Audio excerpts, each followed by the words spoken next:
Hey everybody, Jeannette Womble back again. Today I am in Columbia, South Carolina with one of the area's top lenders, Trey Baker with Guild Mortgage. And we're going to answer for you, how much house can I afford in our part of the state, which is the capital city of beautiful South Carolina. If you would like more information about what it could look like to own a home or live in Columbia, South Carolina, please like my videos and subscribe to my channel so you can be kept informed about all the wonderful things that we have here when it comes to home ownership. So stay tuned and we'll tell you everything that you need to know. Today we're going to help you understand what does it take to be able to purchase a home in our median price point, which is $260,000. I'm here with Trey Baker with Guild Mortgage. Hello. And he's going to help share some insight covering from a standpoint of your income, your debt, your credit, and the type of financial down payment that you would need to have from a basic overview standpoint to purchase a home in our market. So Trey, let's say that somebody is buying a home for $260,000, our current median price. What does affordability look like for someone like that? Sure, I'd be happy to kind of go through that. And obviously there's assumptions that we've got to make, on this type of scenario when we're kind of going through and doing the math. But say somebody come in and they want to buy a house for $260,000.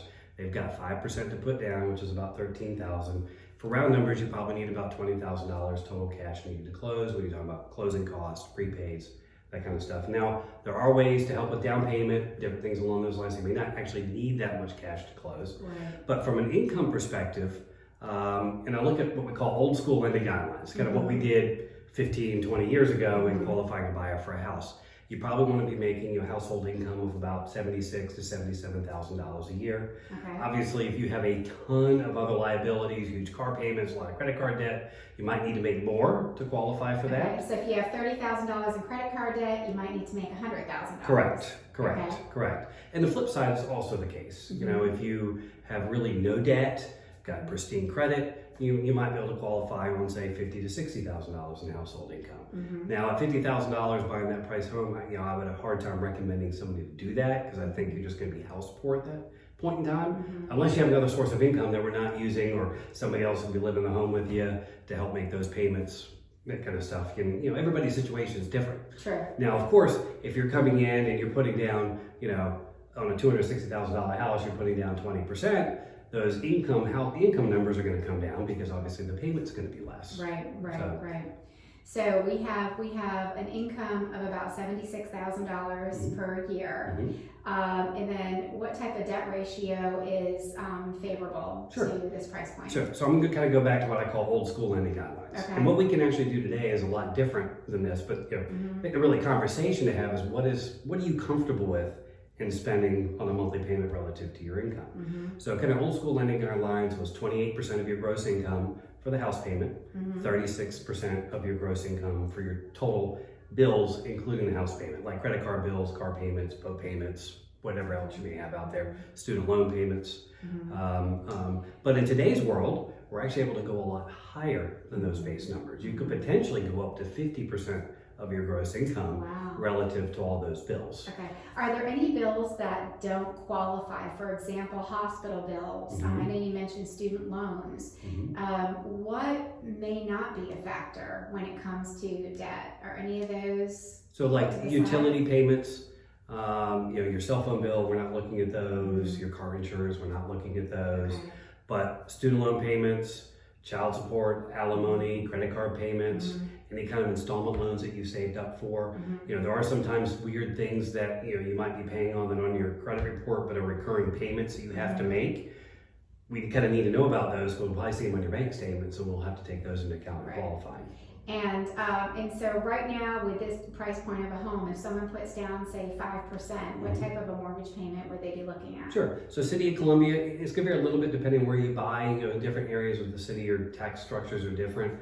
But just for round numbers, your payment would probably be about $1,785 a month on a $260,000 house with 5% down. Okay, so that's with your principal and your interest. And taxes. And insurance. Yes. So to share with you what your property property taxes and your insurance would run on a home, say in Richland County, in Mhm. that price range, what are you seeing right now? So City of Columbia taxes would probably be about 18 to 1900. Mhm. You go out to the Northeast, they're probably like 2600. Okay. So like I said, it's really going to vary depending where Right. you buy. Right, and we also have Lexington County, which is covers parts of Columbia, parts of Irmo, Mhm. Chapin. Yeah. So, and then Kershaw County, everyone loves Kershaw County because taxes are so low Yeah, there. Kershaw County is probably the lowest, but Mhm. you know, Lexington County is also fairly low. It's going to be lower than City of Columbia. Mhm.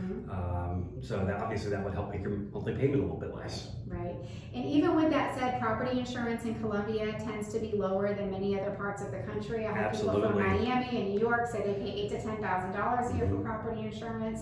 So with our climate and with our favorable, cost of living here, property insurance is much lower. Yeah, and taxes. You know, it's all whatever goes into that payment.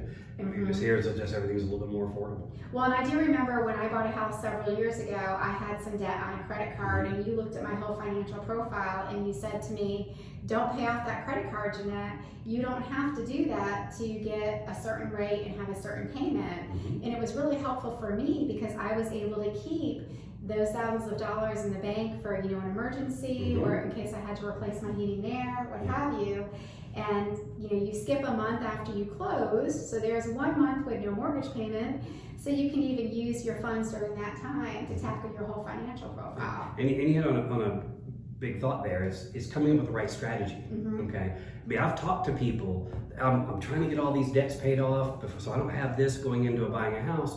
But then they're going to spend all their money, and they're not going to be able to have the down payment and stuff to get on the house. Right. So it's just so important to talk to a mortgage professional before you get on this road, just so you're coming up with the right strategy. It is, and one of the things that you want to keep in mind when you look at how much house can I afford is just your overall lifestyle. And there are some basic rules when you're looking to qualify for a mortgage. One, when you go under contract, you really don't want to change jobs, right? Please. You don't want to go. You want to go buy a $100,000 BMW. That is correct. I did have a client do that once, and then Don't quit your job. Don't quit your job. And then the other thing too that I've seen is don't open any new lines of credit. It's very true.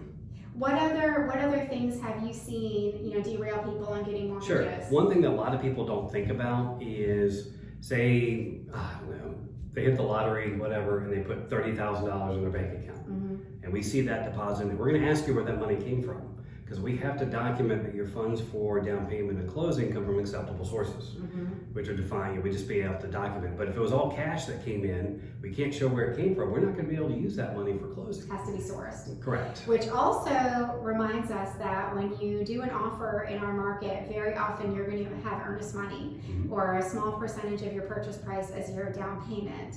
And sometimes people think that they can get earnest money from a good friend or someone who doesn't fall into the proper classification. I know the realtor can't give the earnest money. That is correct. But very often a family member could, and that's pretty much the only person who can help with earnest money. There are right? some slight exceptions. Depending on the loan type, you could have a close family friend. Okay. There are some things that allow for employer contributions and different stuff, but that's all a little more complicated.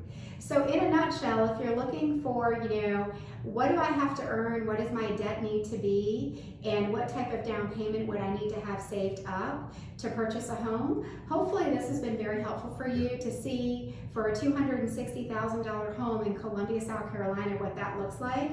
Certainly, if you're looking for a lower price property or even a higher price property, those numbers are going to change. So again, it's great to talk with a local lender that knows the local market and a realtor that's been around for a while that can also talk to different areas, different counties, and give you some guidance when it comes to house shopping.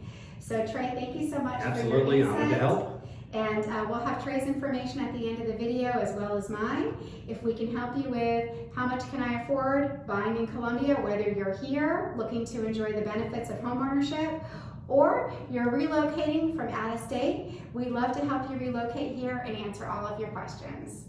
Thanks so much for watching, and I hope you have a great day. Perfect. Thank you.